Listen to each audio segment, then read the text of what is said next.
네, 안녕하세요. 반갑습니다. 성도 여러분. 오늘 스바냐 3장 말씀을 보겠습니다. 수요일 아침 여러분에게 귀한 말씀 읽어드리고 함께 말씀의 은혜가 있기를 바랍니다. 하나님 말씀 스바냐 3장 1절에서 5절입니다.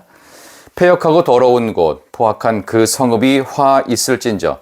그가 명령을 듣지 아니하며 교훈을 받지 아니하며 여호와를 의뢰하지 아니하며 자기 하나님에게 가까이 나아가지 아니하였도다.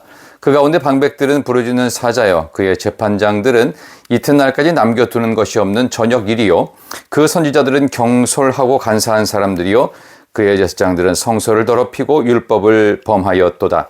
그 가운데 계시는 여호와는 의로우사 불의를 행하지 아니하시고 아침마다 빠짐없이 자기 공의를 비추시거늘 불의한 자는 그 수치를 알지 못하는도다. 아멘. 오늘 주신 말씀을 가지고 여호와는 나의 목자시니 뭐가 더 필요해? 여호와는 나의 목자시니 뭐가 더 필요해? 라는 제목으로 하나님 말씀을 증거하도록 하겠습니다. 자, 이제 스바냐 3장으로 넘어가면서 요시야 종교개혁이 가능했었던 당시 스바냐 선지자와 함께 하신 하나님의 메시지를 이제 3장 마지막에서 담는데요. 이 본문의 말씀을 보면은 이렇게 이해하시면 됩니다.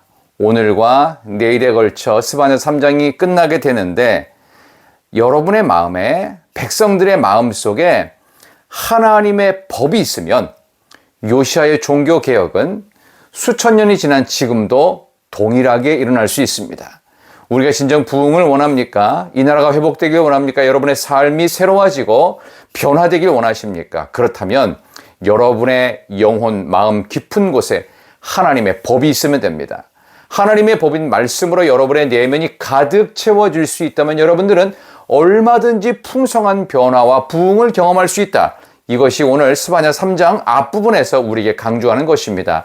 당시 네 종류의 직업군에 대해서 그들의 부패함을 지적하고 있는데 그들은 역시 말씀드린 대로 하나님의 법이 없었어요. 마음속에 말이죠. 첫 번째 직업군은 3절에 방백들입니다. 공무원들이 있죠. 두 번째 직업군은 3장 중간에, 3절 중간에 재판장들, 법조인들이 있죠.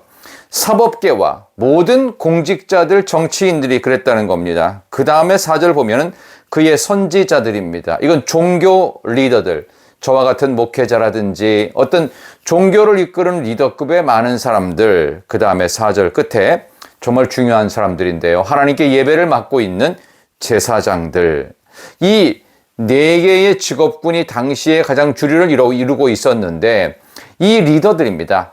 그 외에 많은 직업군들은요, 리더 그룹이 아닙니다. 그러니까 제일 중요한 건 리더 그룹의 마음속에 하나님의 법이 있으면 그 시대가 번영합니다. 나라가 새로워집니다. 그리고 그로 인해서 수많은 사람들이 살아날 수 있어요. 근데 리더 그룹이 안 바뀌면은 어떤 것도 불가능합니다. 모든 조건이 안 된다고 해도 리더 그룹이 마음의 중심에 하나님의 법이 있으면 된다, 이런 얘기죠. 당시에 방백들인 고위 공직자 정치인들은요, 부르짖는 사자로서 힘을 남용했습니다. 이러면 부정부패가 일삼아지기 때문에 그 누구도 나라를 생각하거나 새로워지려고 안 하겠죠. 왜? 맨 윗선부터 썩었기 때문에 그렇습니다. 두 번째는 재판장들, 법조인입니다.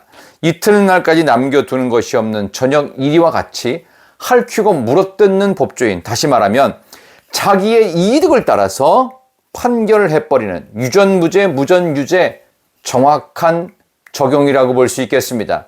우리의 모습은 지금 어떻습니까? 세 번째 직업군은 선지자들인데요. 경솔하고 간사한 사람들. 그러니까 언행이 가볍고요, 경건성이 떨어지는 목회자들, 종교 리더들을 가리킵니다. 저도 여러분도 믿음 있는 하나님의 왕 같은 제사장들로서 여러분 언행이 진지하고 가치가 있어야 되고요. 늘 성령으로 충만하여 참 경건한 사람이다, 독실한 그리스도인이다, 이런 평가가 있기를 바랍니다. 네 번째 부류는 4절 뒷부분에 제사장들입니다. 이들은 율법을 세우는 자들입니다. 율법을 지켜내는 자들이에요. 그런데 마지막까지 영적 세계를 담당해야 되는 지금의 교회의 모습이라고 저는 생각이 듭니다. 성소를 더럽히고 율법을 봉하였도다. 다른 건 다 망가지고 엉망이 돼도 교회는 교회다워야 되잖아요. 그렇죠? 아버지는 아버지다워야 되고 어머니는 어머니다워야 되고 자식은 자식답게 살아야 되고 가정은 가정 같아야 되는데 이 모든 근본적 질서, 본질로부터 망가져버린 세상을 가리키는 표현이기도 합니다. 그런 점에서 어떤 분이 얘기했던 겁니다. 오늘 설교의 제목이 그거죠. 여호와는 나의 목자시니 뭐가 더 필요해? 사실 너무 원색적인 표현이라서 설교 제목으로 하기에는 조금 너무 강한 느낌도 있지만 우리의 마음에 와닿죠. 하나님이 나의 목자신데 여러분 뭐가 더 필요하세요? 저 자신에게 하는 말입니다. 하나님이 내 목자신데 왜 지금 그렇게 근심과 걱정 속에 있어? 하나님께 다 맡겨봐. 그런 마음이 정말 절실한 시대입니다. 마음속에 하나님의 법이 여러분께 있기를 바랍니다. 그래서 당시에 수많은 사람들은 어땠느냐? 5절 그 가운데 계시는 여호와는 의로우사 불의를 행하지 않고 아침마다 빠짐없이 자기의 공의를 비춰주시는데 매일 아침마다 하나님은 하나님의 말씀과 공의로움을 비춰주시거늘 불의한 자 모든 중심에 하나님의 법이 없는 불의한 자는 수치스러움을 알지 못하고 하나님의 공의를 저버리는 가장 부끄러운 인생이 되더라는 것입니다.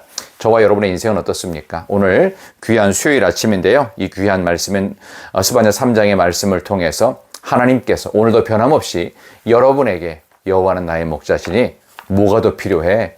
여호와는 너의 목자시잖아. 필요한 건 여호와 하나님 한 분이면 충분해 라고 외치는 복된 하루 되시길 바랍니다. 기도합니다.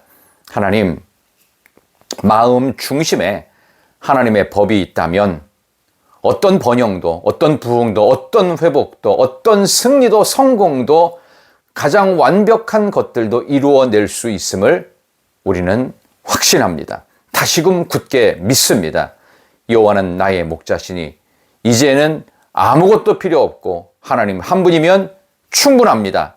예수 그리스도의 이름으로 간절히 기도하옵나이다. 아멘. 참으로 복된 수요일입니다. 오늘 내일 좀 추워진다고 하는데 여러분들 참으로 귀한 말씀과 함께 귀한 하루 열어가시고요. 저는 내일 아침에 스바냐 마지막 부분을 갖고 여러분을 11월 마지막 날 내일 찾아뵙기를 원합니다. 좋은 수요일 되십시오. 안녕히 계세요. 사랑합니다. 축복합니다. 여러분들 복되고 귀한 하루 되시기를 진심으로 소망합니다. 내일 다시금 스바냐 마지막 말씀으로 여러분을 찾아뵙겠습니다. 안녕히 계세요.